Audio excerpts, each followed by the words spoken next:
Cheryl Ladd is an American actress, singer and author best known for her role as Kris Munroe in the ABC television series Charlie's Angels, whose cast she joined in its second season in 1977 to replace Farrah Fawcett-Majors. Ladd remained on the show until its cancellation in 1981. Her film roles include Purple Hearts, Millennium, Poison Ivy, Permanent Midnight, and Unforgettable. Ladd was born Cheryl Jean Stoppelmoor in Huron, South Dakota, the second daughter of Dolores, a waitress, and Marion Stoppelmoor, a railroad engineer. After high school, she traveled with the band The Music Shop and played in venues in the United States Midwest before settling in Los Angeles in 1970.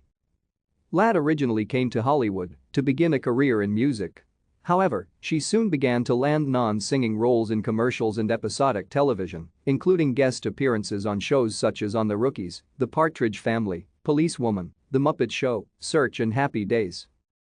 Ladd's big acting break came in 1977 when she was cast in the ABC television series Charlie's Angels, replacing star Farrah Fawcett, who left the show after only one season to pursue a movie career. Thank you for watching. Like and subscribe if you would like to view more of our videos. Have a nice day.